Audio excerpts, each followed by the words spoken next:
Vincent Astor Montgomery knew the precise, suffocating weight of being completely invisible in a room overflowing with New York City's most elite society.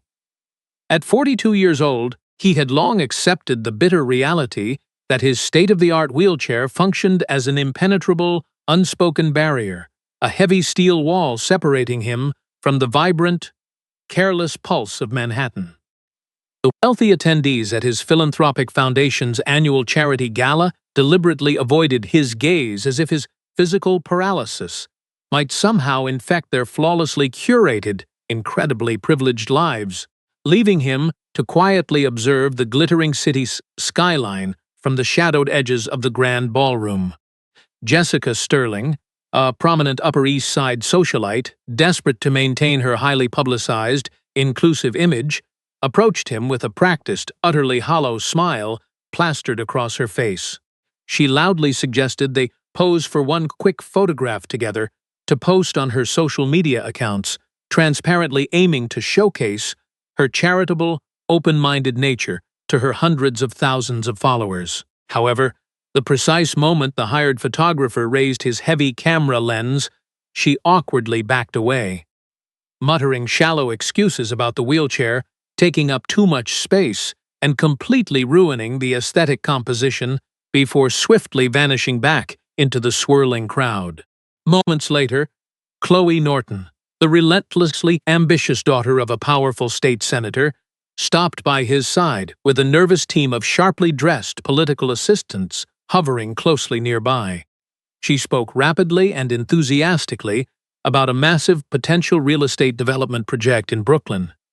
Yet her eyes constantly darted nervously over his head, actively avoiding any form of direct, meaningful eye contact.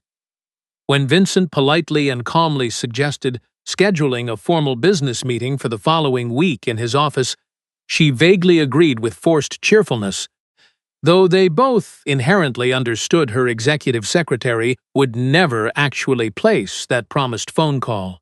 Even Robert Franklin, a brash and notoriously arrogant real estate tycoon, treated Vincent with a deeply patronizing lack of fundamental human respect when he finally paused to offer a greeting.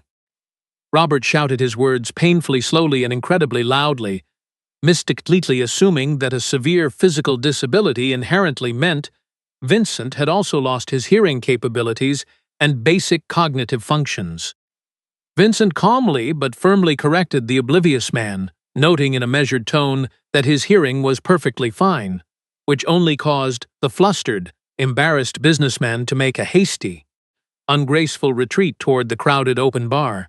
Exhausted by the endless, draining parade of silent pity and aggressive superficiality, Vincent prepared to leave the lavish venue and return to the suffocating, echoing silence of his massive penthouse.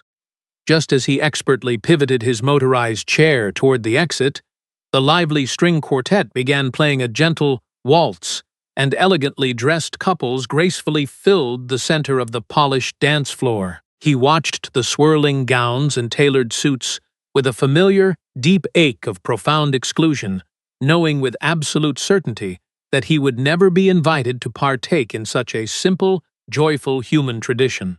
Suddenly, a small 5-year-old girl with bouncy, untamed curls and a simple faded cotton dress wandered fearlessly into the very center of the lavishly decorated, brightly lit ballroom. She gazed at the sparkling crystal chandeliers, the towering floral arrangements, and the elegantly dressed guests with wide, entirely unbothered eyes, delightfully oblivious to the rigid, unspoken rules of high society.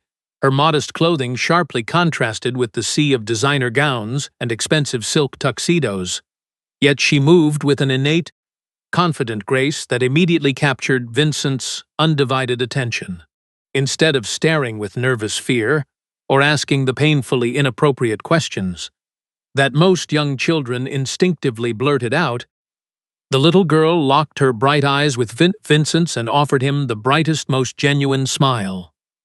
She confidently marched right up to his heavy wheelchair, tilted her head to the side with pure, unfiltered curiosity, and bravely extended her tiny, delicate hand toward him. In a clear, incredibly sweet voice, that magically seemed to cut straight through the ambient noise of the crowded gala, she simply asked if he would like to share a dance with her. The entire extravagant ballroom seemed to freeze in collective, breathless shock as Mary Foster, 29-year-old commercial cleaner working the chaotic event, rushed forward with sheer, unfiltered panic heavily etched across her exhausted face. Terrified of losing the meager income she desperately needed to survive, Mary frantically apologized, breathlessly explaining she had explicitly told her daughter Abigail to remain securely hidden in the bustling catering kitchen. Vincent looked at the terrified mother and then down at the innocent child, who had just offered him a moment of profound humanity, gently assuring Mary that no harm had been done, and feeling an unfamiliar, warm spark of hope illuminating his deeply lonely existence. 2 days later, the strict regional manager of the commercial cleaning service received a highly unusual, incredibly direct phone call from one of the city's wealthiest, most reclusive billionaires. Vincent Astor Montgomery explicitly and specifically demanded that Mary Foster be permanently reassigned from her general commercial duties to become the exclusive, full-time housekeeper for his private Manhattan penthouse. The seasoned management team was completely bewildered by the specific request, as elite clients rarely ever learned the real names of their invisible cleaning staff, but nobody dared to question the lucrative demands of the powerful Montgomery estate. When Mary nervously received the unexpected reassignment from her boss, a deep, terrifying wave of anxiety completely washed over her, making her heart pound frantically against her ribs. She immediately assumed the powerful billionaire had maliciously changed his mind and intended to formally reprimand her in person for Abigail's innocent, rule-breaking disruption at the high-profile charity event. Despite her crippling fear of facing the powerful man and potentially facing a devastating lawsuit, she desperately needed the weekly paycheck to keep a tiny roof over their heads, so she bravely accepted the intimidating new assignment. The following morning, Mary carefully dressed Abigail in her cleanest, most presentable outfit, meticulously packing a small canvas bag of cheap crayons and scrap paper to keep the energetic 5-year-old quietly occupied.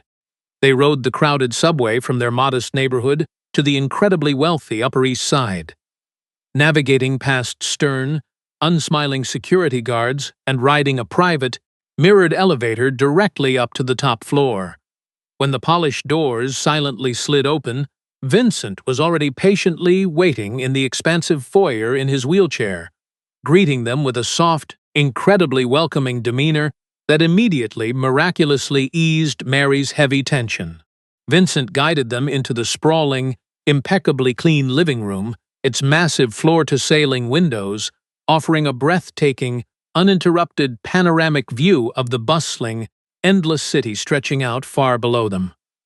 He frankly and honestly explained that he was offering Mary a permanent, stable position at exactly double her current hourly salary, complete with full health benefits, paid time off, and absolute job security. The sudden, incredibly generous offer left Mary utterly speechless and completely paralyzed with shock, her mind racing desperately to understand why a man of his immense stature would do something so extraordinarily kind for a total stranger. However, Vincent gently raised his hand to pause her stammering gratitude, carefully explaining that his generous financial offer came with one strict, absolutely non-negotiable condition that she had to follow without fail. He firmly required Mary to bring Abigail with her to the penthouse every single working day, quietly confessing that the child's pure, completely unprejudiced kindness had profoundly touched his terribly lonely heart. Realizing the powerful billionaire was not a threat, but merely a deeply isolated man desperate for genuine human connection, Mary wiped a stray tear from her cheek and softly agreed to his life-changing proposal.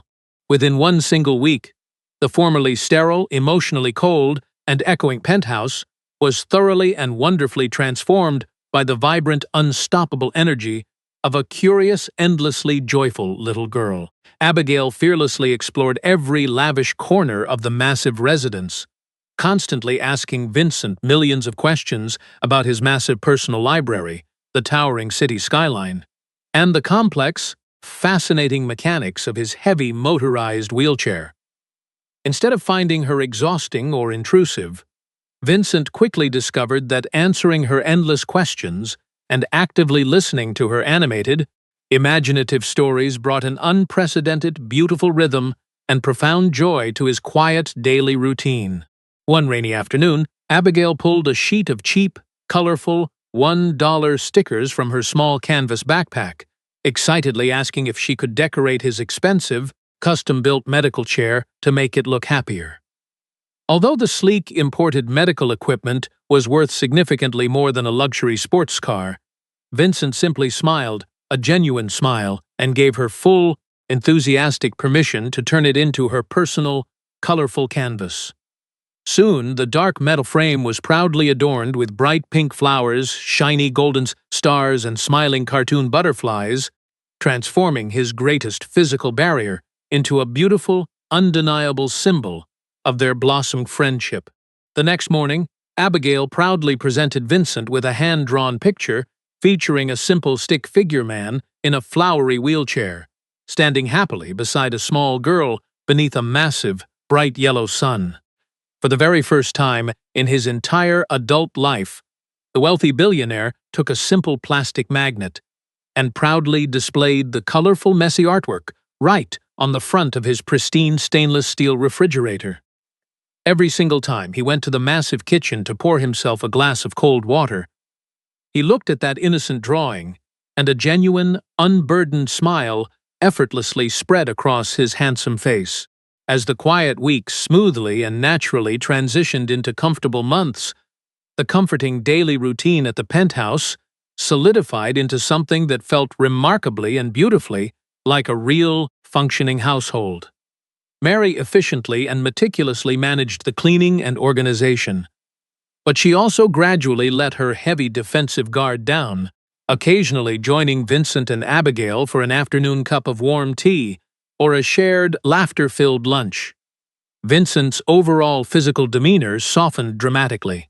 He laughed much more frequently, his tense posture relaxed entirely, and the lingering dark shadows of bitter isolation slowly vanished from his bright, intelligent blue eyes. One crisp Monday morning, Abigail bounded energetically into the sunlit living room, eagerly telling Vincent a wildly exaggerated, highly entertaining story about a resilient three-legged tabby cat named Tripod. She explained that the tough feline belonged to their elderly, incredibly sweet neighbor in Queens, Mrs. Lawson, who often baked them fresh chocolate chip cookies when Mary was running extremely late from her demanding work. Vincent listened to the mundane tale with absolute, rapt fascination, realizing just how much he truly cherished learning about the intricate, beautiful human details of their humble, everyday lives, far beyond the luxurious penthouse walls. Noticing a critical, concerning detail during one of their long, rambling conversations, Vincent politely called Mary into his private wood-paneled home office to seriously discuss a rather sensitive, important subject. He gently inquired why a girl as bright as Abigail was spending her days in the penthouse instead of attending a formal educational program with children her own specific age. Deeply ashamed, Mary cast her tired eyes downward, quietly and painfully, explaining that the local public schools were severely, dangerously overcrowded, and she simply lacked the financial funds to ever afford a decent private education. Refusing to let the brilliant, shining little girl fall behind in life, Vincent immediately and firmly offered to fully sponsor Abigail's entire education at a prestigious, highly rated private academy located just a few short blocks away. He absolutely insisted on covering the outrageously expensive tuition, the tailored school uniforms, the daily safe transportation, and all necessary school supplies, beautifully framing the massive expense simply as a necessary investment in a very bright future. Overwhelmed by his staggering, unbelievable generosity, Mary wept openly and freely, finally accepting the miraculous gift, only after making him solemnly promise that she could slowly pay him back over the coming years. When Abigail bravely started her classes at the elite, demanding academy, she brought home endless, thrilling tales of new, wonderful friendships, difficult math problems, and exciting playground adventures every single afternoon. Vincent eagerly and patiently helped her with her nightly homework assignments, carefully explaining complex reading concepts and turning tedious, boring mathematical equations into fun, engaging puzzles that she lived to solve. Mary watched the two of them bond over textbooks and pencils with a complex mixture of profound gratitude and lingering disbelief, constantly marveling at exactly how naturally this powerful, wealthy man had stepped into a devoted paternal role. As the school year progressed, a new minor character entered their daily conversations. Mr. Harrison, Abigail's incredibly kind and encouraging homeroom teacher who constantly praised her remarkable intelligence and overflowing creativity. Vincent found himself actively participating in parent-teacher dynamics from afar, helping Abigail build an impressive, highly detailed papier-mâché volcano for Mr. Harrison's science fair that eventually won the prestigious first-place ribbon. He felt an immense, swelling pride in his chest whenever the young girl succeeded, experiencing the pure, selfless joy of parenthood that he had completely convinced himself he would never, ever be allowed to feel. During a quiet, peaceful afternoon, while Abigail was busy learning at school, Vincent gently and respectfully asked Mary about the little girl's biological father and his complete, glaring absence from their challenging lives. Mary's narrow shoulders visibly tensed as she painfully revealed that the cowardly man had cruelly abandoned them the exact, terrifying moment he discovered she was unexpectedly pregnant, leaving her to face the harsh world completely alone. Vincent expressed his deep, genuine sorrow for her painful, traumatic past, but firmly and passionately stated that she was an incredible mother, and that Abigail was incredibly lucky to have her as a guiding light. Later that same week, Abigail was specifically tasked with drawing a detailed picture of her family for an important social studies assignment in Mr. Harrison's brightly decorated classroom. Without a single moment of hesitation, she drew Mary holding her left hand, and Vincent sitting happily in his sticker-covered wheelchair holding her right hand, placing them all under a big, protective rainbow. When Abigail brought the highly graded assignment home and proudly showed it to Vincent, the wealthy billionaire had to quickly excuse himself, locking himself in the bathroom to quietly weep over the monumental weight of the child's innocent, beautiful declaration of family. The fragile, beautiful piece of their newly chosen family was abruptly and violently shattered when Vincent's fiercely protective, highly suspicious aunt, Lydia Montgomery, decided to drop by the penthouse entirely unannounced.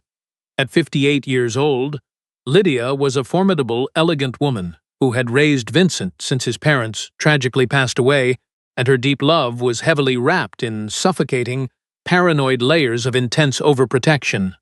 Using her emergency spare key, Lydia silently walked through the echoing marble corridors and stopped dead in her tracks when she reached the entrance of the sunlit, toy-scattered living room. There, she found her incredibly wealthy, highly respected nephew, sitting awkwardly on the plush, expensive carpet, laughing loudly and joyfully as he clumsily built a massive, colorful tower of plastic blocks with a young, unfamiliar child. Mary, wearing her simple, practical cleaning uniform, was quietly organizing books on the mahogany shelves, occasionally looking over at their heartwarming scene with a soft, incredibly loving smile playing on her lips. The towering plastic structure suddenly collapsed with a loud crash, causing Abigail to erupt into a fit of pure giggles, a magical sound that was immediately silenced by Lydia's sharp, demanding voice echoing from the grand doorway. Lydia demanded to know exactly what was happening in the residence, her sharp, aristocratic voice dripping with elitist suspicion as she glared at Mary's modest uniform and Abigail's scattered, inexpensive toys. Mary hastily stood up, respectfully and nervously introducing herself and her young daughter, while Vincent defensively explained the unique, highly successful daily arrangement they had successfully maintained for several wonderful months. Refusing to accept his calm, rational explanation, Lydia aggressively ordered Mary to take the child into the kitchen immediately so she could speak with her nephew in strict, uninterrupted, completely private isolation. Once the heavy wooden office doors were securely closed, Lydia unleashed a terrifying torrent of harsh, biting accusations, loudly insisting that Mary was a cunning, highly experienced opportunist exploiting a vulnerable, wealthy disabled man. She fiercely argued that bringing an adorable, innocent child into the workplace was a calculated, deeply manipulative tactic designed solely to soften Vincent's heart and eventually drain his massive, closely guarded bank accounts. Vincent fiercely and passionately defended them both, shouting at the top of his lungs that Mary and Abigail were the only people in the entire world who treated him like a normal human being rather than a broken, tragic cash register. Unconvinced by his passionate, emotional defense and deeply terrified for his financial safety, Lydia secretly hired an elite, highly expensive private investigator named Mr. Davis to thoroughly dig into every hidden corner of Mary's past. For one entire week, the seasoned, cynical detective meticulously scrutinized her bank records, her previous employment history, her modest apartment lease, and her personal relationships in her quiet Queens neighborhood. He fully expected to uncover a long trail of deceit, hidden debts, or a documented history of targeting wealthy, vulnerable men, completely prepared to hand Lydia the damning evidence she desperately, hungrily craved. However, when Mr. Davis finally delivered his comprehensive, highly detailed report to the imposing matriarch, Lydia was intensely frustrated to discover that Mary Foster was absolutely, undeniably spotless in every single regard. The official report confirmed she was a hard-working, deeply honest mother who consistently paid her rent, volunteered at her local community center, and lived a quiet, highly respectable life focused entirely on raising her child. Despite the overwhelming, undeniable proof of Mary's innocence, Lydia's deeply ingrained, toxic paranoia refused to yield. That the young mother was simply a terrifyingly skilled master of deception, waiting to strike. Determined to forcefully sever the dangerous attachment before her beloved nephew got his fragile heart completely broken, Lydia deliberately visited the penthouse on an afternoon she knew Vincent would be securely away attending a corporate board meeting. When Mary nervously opened the heavy front door, she instantly felt a chilling, terrifying wave of pure dread wash over her, immediately sensing the older woman's highly hostile, incredibly destructive intentions. Lydia confidently and aggressively strolled into the pristine kitchen, briefly and disdainfully glancing at Abigail's innocent drawings, before coldly instructing the bewildered child to go play quietly in a completely different room. Left entirely alone with the terrified, trembling housekeeper, Lydia launched a devastating, highly calculated psychological attack, accusing Mary of feeding Vincent dangerous, entirely unrealistic delusions of building a happy, functional family. She cruelly and relentlessly insisted that because they belonged to vastly different social and economic worlds, this temporary fantasy would inevitably shatter, leaving Vincent far more broken, depressed, and isolated than he was before she arrived. She aggressively demanded that Mary do the morally right thing and immediately vanish from his life forever, rather than selfishly stringing a severely disabled man along for her own temporary, pathetic financial comfort. The harsh, intensely cutting words struck Mary with the devastating, breathless force of a physical blow, violently awakening every deep-seated insecurity she harbored about her basic worth and her proper place in society. The following Monday morning, the sprawling penthouse was suffocatingly, terrifyingly quiet. Mary and Abigail simply did not arrive for work, and they aggressively ignored all of Vincent's increasingly desperate, panicked phone calls. Vincent spent 3 agonizing, endless days trapped in a dark spiral of rising panic and deep confusion, staring blankly at the colorful, childish stickers on his wheelchair and the echoing, terribly empty spaces they had left behind. He quickly and accurately deduced that his overbearing aunt was entirely responsible for their sudden, completely unexplained disappearance, and a cold, entirely unfamiliar fury began to boil deep within his chest. When Lydia confidently arrived later that week, fully expecting to find her nephew slowly recovering from the necessary, painful separation, she was met with pure, unbridled, explosive rage that literally shook the windows. Vincent confronted her with a fierce, terrifying intensity she had never witnessed, explicitly detailing how her toxic, overbearing protection was actually a cruel prison that had been slowly, methodically suffocating his very soul. He passionately confessed that before Mary and Abigail walked into his life, he was merely existing in a permanent state of emotional death, and her cruel, calculated interference had violently stolen the only true happiness he had ever known. Hearing the raw, devastating, undeniable agony breaking in his voice, Lydia's impenetrable armor of suspicion and elitism finally, irreparably cracked, revealing the deeply flawed, highly destructive picture of her misguided protective instincts. She suddenly and painfully realized that in her relentless, obsessive quest to shield him from potential gold diggers, she had actively, purposefully denied him the very essence of a meaningful, truly loving human life. Ridden with profound crushing guilt and deep shame for her terrible actions, Lydia secretly contacted the commercial cleaning agency to obtain Mary's residential address, fiercely determined to fix the terrible, heartbreaking mistake she had made. Her chauffeured luxury car carefully navigated the unfamiliar, narrow, bustling streets of Queens, eventually stopping securely in front of a modest, slightly weathered brick apartment building.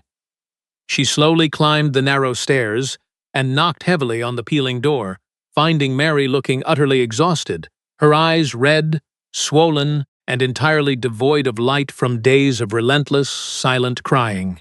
Although Mary was understandably terrified by the unexpected, intimidating visit, she politely allowed the wealthy, imposing woman to step inside her impeccably clean, incredibly tiny living room. To Mary's absolute shock, the notoriously proud, unbending Lydia Montgomery humbly bowed her graying head and offered a sincere, tearful, deeply remorseful apology for her incredibly cruel, highly destructive behavior.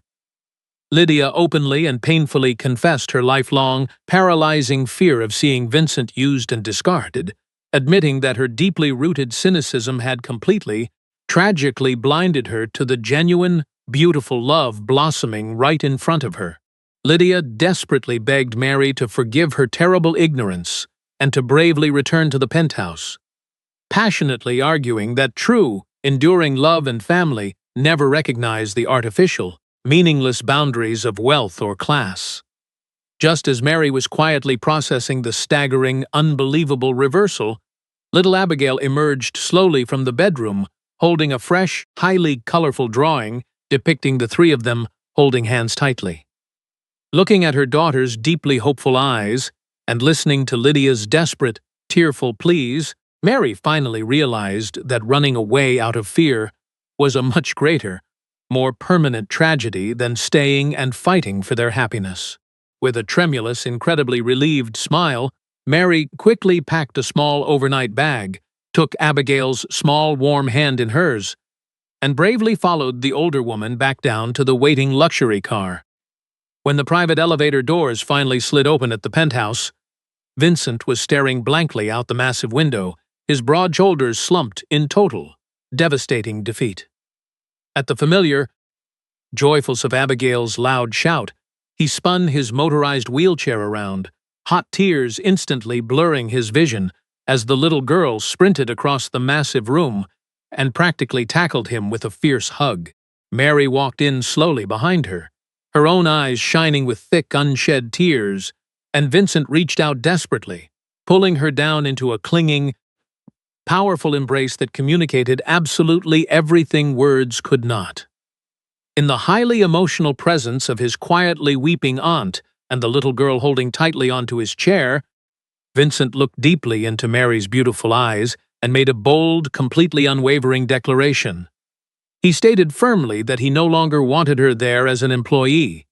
but strictly as his equal, his beloved partner, and the permanent, irreplaceable center of his world, sealing their bond with a deeply passionate kiss. 5 years smoothly and joyfully passed, and the once sterile, painfully silent penthouse was now wonderfully, completely unrecognizable, practically bursting with vibrant life, endless laughter, and cozy, incredibly happy domestic chaos. Abigail, now a bright, highly confident, and fiercely intelligent 10-year-old, regularly left a messy trail of muddy soccer cleats, scattered science projects, and brightly colored backpacks near the lavish marble entryway. Vincent woke up every single morning to the delightful, comforting smell of fresh buttermilk pancakes, happily listening to his beautiful wife humming cheerfully as she skillfully navigated their busy, sunlit kitchen. Mary and Vincent had been happily, wonderfully married for 3 incredible years. Their deep, entirely unwavering partnership fundamentally and permanently transforming both of their lives entirely for the better. 2 years ago, Vincent officially and legally adopted Abigail in a highly emotional, deeply touching courthouse ceremony, where the seasoned judge himself actually shed a tear at the child's heartfelt, pure declaration of eternal love. Even stern Aunt Lydia had completely and wonderfully reinvented herself, eagerly shedding her icy, intimidating societal armor to officially become the most devoted, indulgent, and fiercely loving grandmother any child could ever possibly ask for. During a chaotic, laughter-filled Tuesday morning breakfast, Abigail eagerly chattered about her upcoming science fair project, mentioning that her best friend Jasmine was coming over later to help meticulously build a massive, highly explosive papier-mâché volcano. Vincent effortlessly managed the lively, overlapping conversation, expertly maneuvering his decorated wheelchair around the massive kitchen island to pour fresh orange juice and affectionately ruffle his growing daughter's untamed, bouncy curls. He felt an overwhelming, powerful surge of deep gratitude, marveling at how incredibly naturally he had adapted to the demanding, beautiful, thoroughly exhausting role of a dedicated, highly involved father. After Abigail rushed excitedly out the heavy front door to catch her private school bus, Mary poured 2 large cups of hot coffee and comfortably settled right onto Vincent's lap. A perfectly familiar routine. She wrapped her soft arms tightly around his neck, looking deeply into his bright, happy eyes, and softly, almost shyly suggested that they should seriously consider expanding their little family with another beautiful baby. Vincent's heart completely skipped a joyous, powerful beat as he enthusiastically and immediately agreed, pulling his smiling wife into a deep, incredibly passionate kiss that held the brilliant promise of an even brighter future together. Later that evening, the entire happy family gathered on the expansive, beautifully lit outdoor terrace, quietly watching the magnificent New York City skyline light up like a sea of diamonds against the darkening, purple twilight.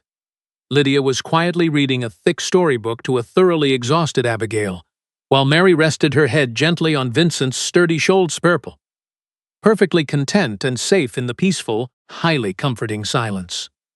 Vincent looked around at the incredible, completely devoted people who actively and freely chose to love him every single day, reflecting deeply on the profound, incredible journey that had miraculously brought him from total despair to unimaginable joy. When it was finally time for everyone to head to bed, Vincent rolled his chair quietly into his daughter's bedroom, carefully pulling the warm, heavy blankets over her deeply sleeping, peaceful form. He whispered a tender, loving goodnight, lightly kissing her warm forehead, feeling endlessly, profoundly grateful for the specific, magical moment 5 years ago when she bravely crossed a crowded ballroom to change his life forever. Returning to his own master bedroom, he found his loving wife patiently waiting for him, her warm, comforting presence an absolute, undeniable testament to the beautiful, incredibly rich life they had painstakingly built together. As he looked at the distant city lights reflecting beautifully in the thick glass, Vincent understood a profound, deeply human truth that perfectly captured his entire extraordinary, challenging journey. True wealth is never found in the cold, meaningless accumulation of money, expensive properties, or the highly fleeting, entirely superficial approval of high society. It is exclusively found in the deep, vulnerable, intensely genuine connections we bravely forge with others. When we stubbornly allow our physical limitations or the harsh, unforgiving judgments of society to build high defensive walls around our hearts, we actively deny ourselves the greatest, most fulfilling joy existence has to offer. Life's most monumental, permanently transformative changes rarely ever arrive boldly disguised as grand, sweeping events. They usually manifest softly as simple, innocent gestures of pure acceptance, much like a small child bravely extending a hand and simply asking for a dance. By consciously choosing immense courage over paralyzing fear and actively embracing open love over bitter isolation, we inevitably discover that our greatest disabilities are merely the emotional barriers we falsely impose upon ourselves, and breaking them down beautifully reveals the truest, most complete human experience possible.